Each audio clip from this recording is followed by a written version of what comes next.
Здравствуйте! В эфире выпуск новостей. В студии Фатиме Селяметова. О последних событиях прямо сейчас.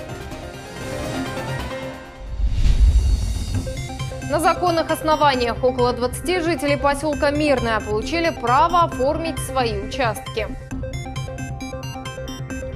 За чистый Крым в Симферопольском районе прошел большой субботник. Крымско-татарский ансамбль «Фиданлар» стал победителем конкурса в Москве. С каким счетом закончилась встреча двух футбольных команд Крыма? Энергетическую безопасность и перспективы развития энергетики в Крыму обсудили за круглым столом Комитета Госдумы по энергетике. В мероприятии принял участие глава Крыма. Сергей Аксенов отметил, что газификация продолжается, и на сегодняшний день к голубому топливу подключено 75% региона. Также обсудили вопросы развития и модернизации в Крыму электросетевого комплекса. Энергобезопасность на сегодняшний день в полном объеме обеспечена. Вот это главное. Есть сложности по техприсоединениям. Вот буквально до 1 ноября Минэнерго Республики Крым совместно с федеральным министерством такие предложения до конца разрабатывает. В заседании принял участие заместитель министра энергетики России Андрей Черезов, который обозначил ряд энергетических проблем Крыма. По словам замминистра, резервы мощности на напряжение 110 киловатт практически исчерпаны. В модернизации нуждается и система газораспределения. Большая часть этих мероприятий будет выполнена, но, как мы уже сказали, потребуются еще дополнительные средства, которые в части модернизации как газотранспортной системы, так и энергетического комплекса, в части улучшения энергоснабжения и газоснабжения уже более удаленных регионов. Долгожданные законные земельные участки. Первые 17 жителей массива Птаха, поселка Мирное Симферопольского района, получили постановление о передаче земель из муниципальной собственности в частную. Уже все участки за счет государственного бюджета поставлены на кадастровый учет. Этого события в Мирном ждали более 10 лет. Получив постановление, жители сразу же начали процесс оформления всех необходимых документов. Тему продолжит Наджия Исаева. В семье Конеевых долгожданный праздник. Супруги получили право оформить земельный участок и дом. Этого дня они ждали более 10 лет. Многие годы супруги жили в Симферополе на съемных квартирах. Чтобы получить землю, неоднократно обращались в районную администрацию города. Результата не было. А это первое сооружение, с которой началась история семьи Конеевых, так сказать, от маленькой времянки до большого дома. Дом начали возводить 10 лет назад. Работа продолжается и по сей день. На прошлой неделе Конеевы достроили крыльцо дома. Начинали с фундамента. Вдвоем с мужем мы залили этот фундамент. Начали потихоньку стены, потом крышу. Все это мы сделали вдвоем. Он мастер, я подсобник. Вот. И потихоньку поставили окна, сделали вторую половинку, чтобы можно было жить и строить потихоньку. Получив постановление о передаче участка в их собственность, сразу же начали процесс оформления всей необходимой документации, таких как межевание и кадастровый паспорт. Но уже будем с уверенностью дальше строить. Уже и стимул какой-то есть, потому что у нас есть уже документ на землю, что у нас уже она законная земля. Уже не будем бояться, уже можем забором обнести. Заявление на оформление прав собственности подавали год назад, и документы уже на руках. По соседству на оформленном участке строятся и родители Конеевых. При Украине особенно... Раньше никакие меры не предпринимались. Аксенов сразу же сказал, что нужно помочь таким людям, особенно тем, кто уже возвел дом и уже накрыл крышу. Сейчас для таких, как мы, двери открыты везде. У кого все в порядке с документами, то без проблем оформляются. Самовольно занятые земли стали появляться во времена массового возвращения крымских татар. История с незаконным распределением земель в Крыму началась еще в 90-х. Тогда практически по всему полуострову стали появляться поляны протеста. Люди сами начали сооружать вот такие вот кирпичные сооружения в виде кибиток. В народе их еще называли скворечниками. Схема застройки жилого массива уже разработана. Будет и детальный план территории с учетом инженерных сетей и социальной инфраструктуры. В Мирнинском сельском поселении оформят более 60 участков. Сейчас уже есть полное понимание того, как будет выглядеть новый район на месте Мирнинской поляны протеста. Ясно, где проходит центральная улица и кто кому будет соседом.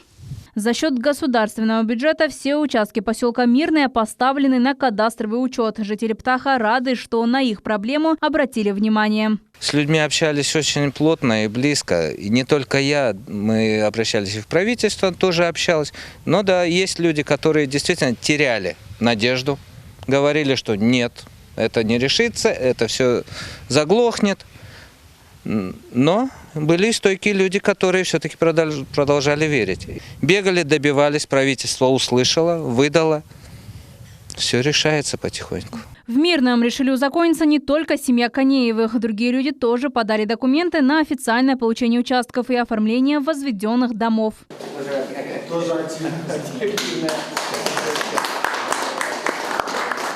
При Совете министров создана специальная комиссия, которая занимается решением этой земельной проблемы. Регулярно представители власти проводят встречи с крымчанами и доводят позицию главы Крыма. Восстановлены рабочие взаимоотношения между властью и людьми, которые претендовали на получение участков. По словам депутата Госдумы Руслана Бальбека, работа в этом направлении будет продолжаться. Важное событие для крымчан, то, что вот то наследие Украины, которое, наверное, отличалась тем, что использовался именно национальный фактор для дестабилизации общественно-политической ситуации на полуострове, развязан. Теперь мы как бы всех ориентируем людей только исключительно реализацию своих прав в правовой плоскости. И вот все вот эти поляны протеста, самострои должны уйти в историю. Вскоре массив будет обеспечен всей необходимой инфраструктурой – светом, газом и водой. Здесь планируется строительство медицинских и образовательных учреждений. Будут предусмотрены места для отдыха, детских и спортивных площадок. В Мирном должно быть мирно, мирное должно процветать. И наше сельское поселение должно стать самым лучшим в Крыму. Я надеюсь, что с вашей помощью, одним целым и единым союзом мы победим все негаразды и сделаем благоустроенной, удобной и счастливой нашу жизнь. Первыми постановление о передаче земель из муниципальной собственности в частную получили 17 жителей массива Птаха. Еще 50 участников поселки Мирное ждут своей очереди. Надежда Исаева, Дмитрий Низовой, телеканал Миллет. Сотрудники ФСБ совместно с крымскими пограничниками изъяли около 10 килограммов наркотиков. Как сообщила пресс-служба ФСБ по Республике Крым, задержанным оказался житель Армянска 1976 года рождения. Автомобиль подозреваемого остановили на подходе к Крымскому мосту. Под днищем внедорожника в ходе осмотра был обнаружен тайник с 12 пакетами марихуаны. Задержанный признался, наркотики предназначались для продажи на материковой части России. Следователями ФСБ возбуждено уголовное дело. На данный момент ведутся работы по поиску всех причастных к преступлению лиц.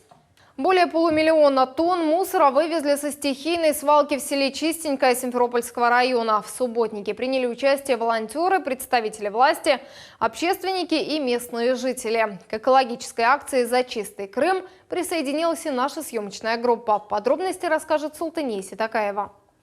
Перчатки на руках и черные пакеты. Ровно в 8 утра десятки людей собрались недалеко от поселка Чистенькое. Волонтеры вышли на войну с мусором. Здесь уже в 6-й раз собираются общественники, представители власти, бизнеса, местные жители. Главная цель – ликвидировать 4 стихийные свалки. Смотрите, что творится вокруг. Если на все это не обращать внимания, то просто все запустится и все будет очень-очень все грязно, плохо. И вот в рамках вот этой вот акции мы постоянно собираемся и, как говорится, зачищаем наш район, наш регион. Очередной раз поддержать неравнодушных любителей чистоты приехал Чистомен, супергерой из Челябинска. Вот уже 4 года народный уборщик с зеленой маской на голове убирает самые грязные города России. Мой проект начался в 2015 году, и я убрал мусор на берегу озера и подумал, что нужно как-то оригинально привлечь к проблеме внимание, и поэтому придумал образ такого супергероя, назвал его Чистомен. И несколько лет я сохранял анонимность, тем самым подогревал интерес к проблеме. Чистомен набирает популярность в соцсетях. У него более 50 тысяч подписчиков. В Крыму Артур в 5-й раз и уже успел стать символом экологической акции. Работа на стихийной свалке не останавливается ни на минуту. В помощь волонтерам тяжелая техника, 8 самосвалов и 2 мусоровоза за 2 часа уже вывезли 80 тонн мусора. Даже считаю, что нужно привлекать больше к этому молодежь, чтобы было воспитание в этом формате. У нас, как говорится, знаете, раньше был каменный век, железный век, а теперь, наверное, у нас век пластика, с которым надо бороться. Общая площадь полигона 10 тысяч квадратных метров. Мусора здесь собралось очень много, в основном строительные, бытовые и даже биологические отходы. Интересно то, что присоединились не только неравнодушные общественники, но и депутатский корпус сельского поселения, районные власти. Я думаю, что вместе нам удастся навести порядок на нашей земле. За 5 предыдущих субботников волонтеры здесь собрали более 500 000 тонн отходов. Мусор вывозят на полигон в село Тургеневка Белогорского района. Но территория еще полностью не очищена, поэтому участники акции призывают всех неравнодушных на очередное сражение за чистый Крым. Султанис Такаева, Рамазан Аливапов, телеканал Миллет. В музыкальной школе села Угловое Бахчисарайского района для учащихся и жителей поселка представлена выставка глиняной посуды и мастер-класс гончара Айдера Абибулаева. На его счету уже более 2000 изделий. Секрет ремесла узнавала наш корреспондент София Шукурова.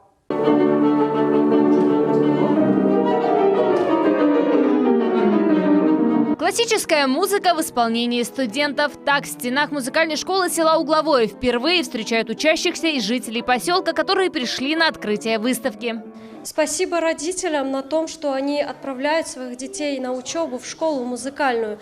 А в свою очередь мы должны обеспечить их вот этим вот культурным развитием и обогащением духовным. В холле музыкальной школы выставка гончара Айдера Абибулаева. Его пригласили преподаватели, чтобы у жителей села было всестороннее развитие. В экспозиции представлена национальная кухонная утварь крымских татар. Отдельного внимания достоин музыкальный инструмент – думбелек. Это парные литавры из глиняных горшков с натянутой кожей. Он никогда не был орнаментирован. Я постарался восстановить как бы натурально и звук, то есть кожу я сам шкуру обрабатываю. Гончар Айдер Абибулаев – самоучка, но именно старание и большое желание заниматься ремеслом помогло ему стать победителем Всероссийского фестиваля «Крымская мозаика». За 10 лет своей работы гончар слепил более 2000 кувшинов, пиял и ваз. Все это копии старинной посуды в крымско-татарском стиле. Я ездил по селам, то есть мне звонили, говорят, мы нашли какой-то кувшин. И примерно у меня уже было осознание, какие наши кувшины, какие нет. То есть я приезжал, смотрел, да, если это наш, на наш похоже, я его старался восстановить. Работа гончара Айдера Абибулаева заинтересовали учащихся музыкальной школы. За гончарным кругом под контролем мастера они лепят изделия своими руками. Такая выставка в селе впервые, и мало кто из детей знаком с гончарным ремеслом. Глина похожа на пластилин. Благодарна таким людям, мастерам, талантливым людям, которые уделили внимание, уделили время, приехали сюда. Самое основное в лепке – выбрать подходящую глину, очистить ее от известняка. Это для того, чтобы утварь не трескалась. Это выбор температуры, это покраска изделий, потому что здесь старинная технология, здесь красится изделие в масле. Есть мечта, да, попасть именно в город керамистов, где очень много керамистов, и со всеми общаться. Весь процесс изготовления и сушки одной глиняной посуды занимает от 2 до 7 дней. Все зависит от величины изделия. Это уже готовое изделие. Я не удержалась и решила сама попробовать. Для изготовления посуды необходим минимум: вода, гончарный круг, глина, умелые руки, хорошее настроение и вдохновение мастера. Ни один экспонат на выставочном столе не повторяется, но вот крымско-татарский национальный орнамент украшает каждое изделие. Выставка была открыта в рамках празднования Дня искусств и собрала десятки ценителей прекрасного. Организаторы уверены, такое мероприятие в селе будет традиционным. София Шукурова, Эрвин Эмиралиев, телеканал Миллет. Крымско-татарский ансамбль занял первое место во втором международном фестивале народного танца «Корни» в Москве. Фиданлар в переводе означает «росточки». Это один из самых молодых национальных ансамблей на полуострове. Всего за 2 года работы он вышел на высокий уровень хореографии и завоевал свою первую победу на международной площадке. Подробнее в нашем сюжете. Под бахчисарайскую кайтарму аплодисменты родители встречают в аэропорту своих детей, солистов ансамбля танца «Фиданлар». Эти дети всего за пару дней покорили Москву и вернулись домой с победой. В столице прошел второй международный детский фестиваль народного танца «Корни».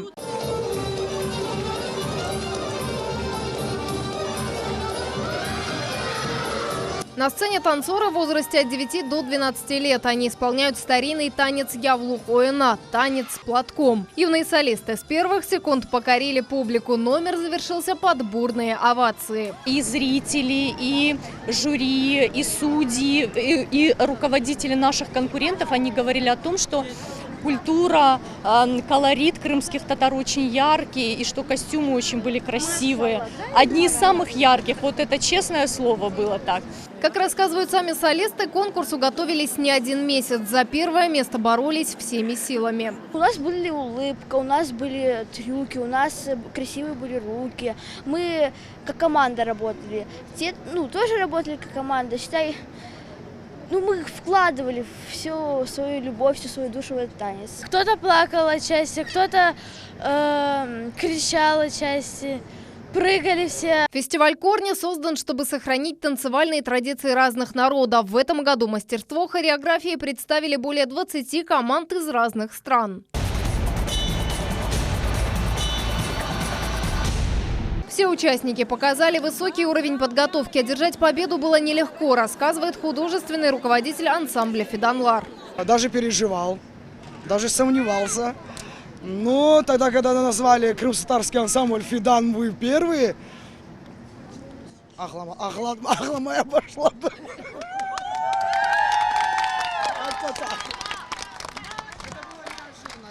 Потому что на самом деле очень много сильных коллективов было. Детский ансамбль еще очень молодой, всего 2 года. Это его первая победа на международном уровне. Для детей и их родителей событие важное, поэтому они решили устроить для юных талантов сюрприз. Очень серьезная была подготовка, не только руководитель выложился, наши дети очень старались, но и очень большая, конечно, часть переживаний досталась и на долю родителей. И хотелось бы поприветствовать наших детей и отметить их достижения нашей вот такой вот торжественной встречи. Счастливые и вдохновленные танцоры повторили тот самый победоносный народный танец прямо в холле терминала. Отныне в планах молодого ансамбля еще больше работать, покорять новые вершины и прославлять народную хореографию крымских татар. Фатиме Сейдаметова, Рафаэль Вахидов, телеканал «Милет». В Нальчике прошел 13-й Северо-Кавказский фестиваль документального кино и телепрограмм «Кунаки». В этом году он посвящен памяти журналистики и создателя фестиваля Сульетты Кусовой-Чухо. На международной площадке была презентована работа сотрудников телеканала «Милет». Это фильм о выселении крымско-татарского народа «Дети Крыма». Подробности в сюжете. Сөргүннікнен Мантаровский района 162-й пикет деген ере түштік кәдімгі. Сотни участников из нескольких стран мира впервые знакомятся с самой страшной трагедией – незаконной высылкой крымско-татарского народа с родной земли. Фильм «Дети Крыма» презентует на 13-м Северо-Кавказском фестивале документального кино и телепрограмм «Кунаки» в Нальчике. Для нас было очень важно рассказать и показать историю крымско-татарского народа, потому что в фильме были рассказаны события не только о депортации, но и о жизни до депортации крымских татар и после, то есть возвращения народа на родину. Для нас было очень важно, очень волнительно и даже, могу сказать, что так трепетно, что ли, передать вот эти все эмоции, которые переживал народ. Открытый фестиваль «Кунаки» с 2007 года на одной площадке собирает лучших режиссеров со всего мира. Главная фишка конкурса – каждый год менять свое месторасположение. Таким образом, участников по очереди встречают различные республики Кавказа. В этом году он стал международным. Дать платформу и площадку для профессионалов, для любителей, для тех людей, которые хотят снять документальное кино и снимают.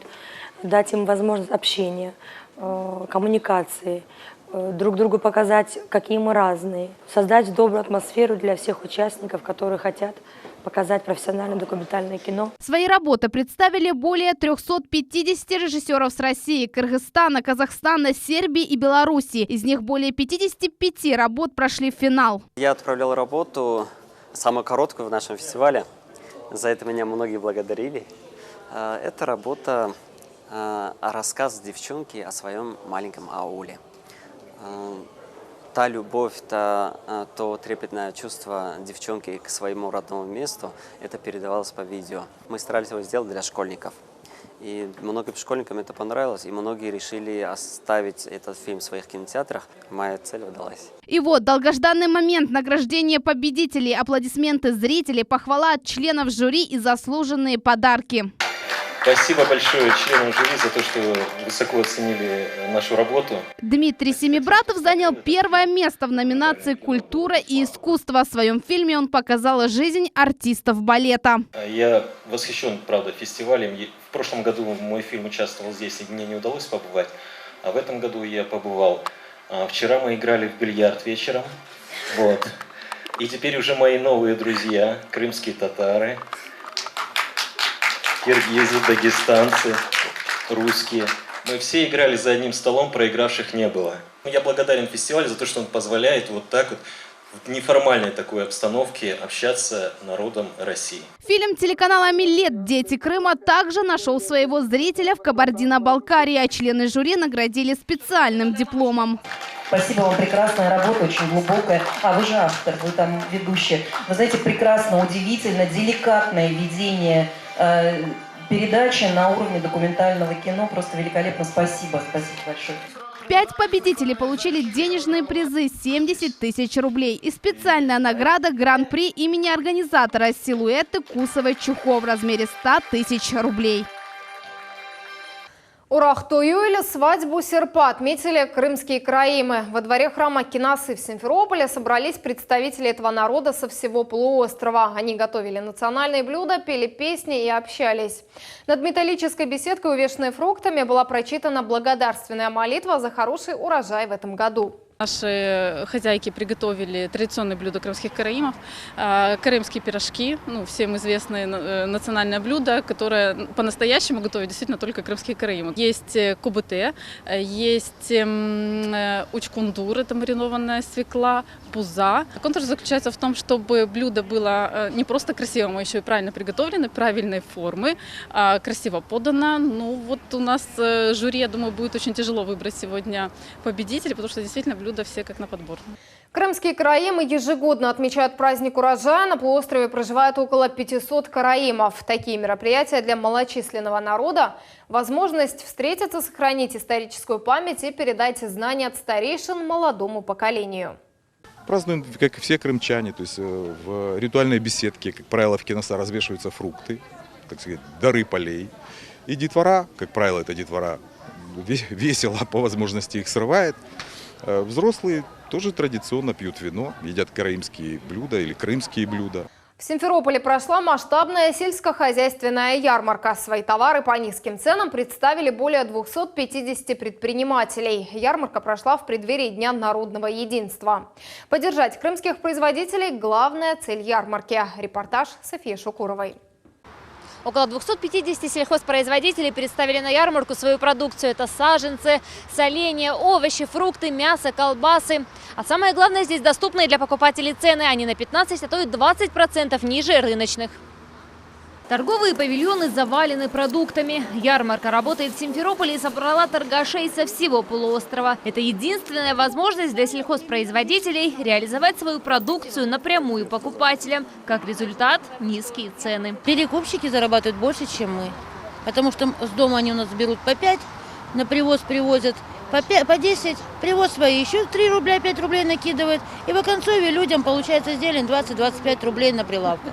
Она меняет, наша зелень меняет до 15, до 10 рук, пока доходит до потребителя. Для покупателей доступны и не только цены, но и представлен широкий ассортимент. Яблоки на любой вкус и цвет, колбасные изделия, зелень и молочная продукция. Очень понравились яблочки, вкусные, классные, по 20 рублей необыкновенная цена, таких уже не бывает. Что приобрели сегодня на ярмарке? Саженцы, яблочки, клубничку, рассаду, яички, зизифус.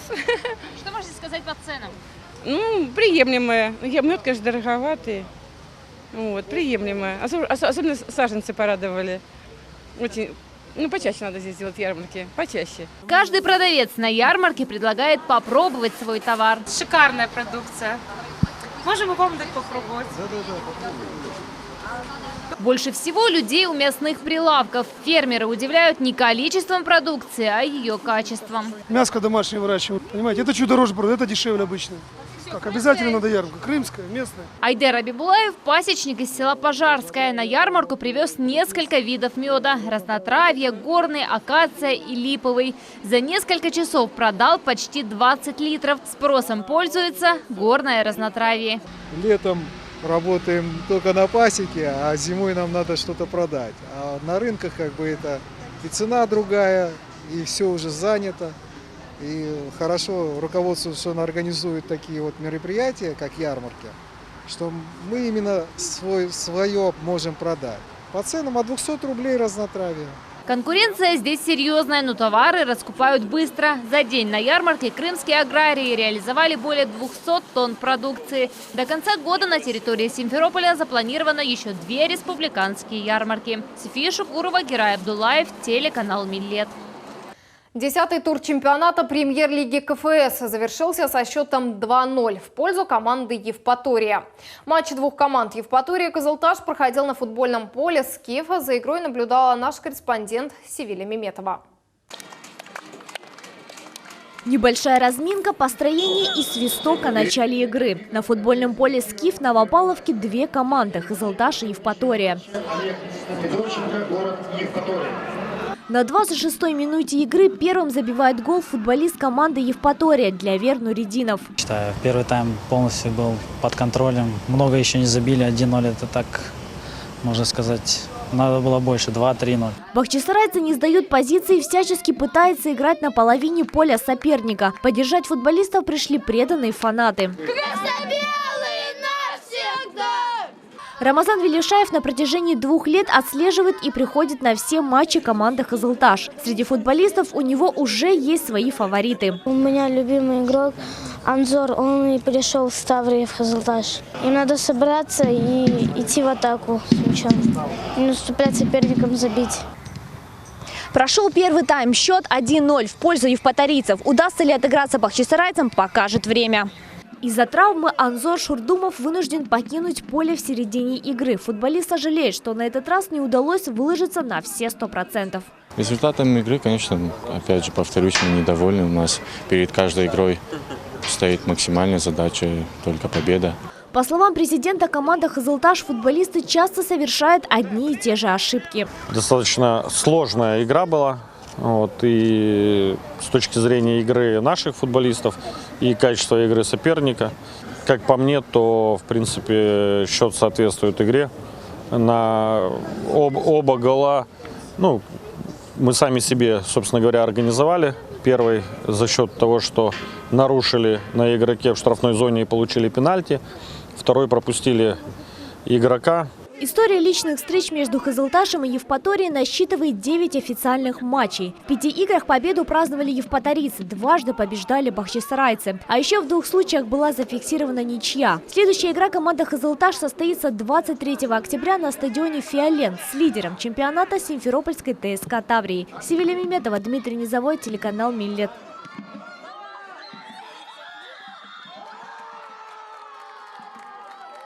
Это все новости на сегодня. В студии для вас работала Фатиме Сейдаметова. Всего доброго.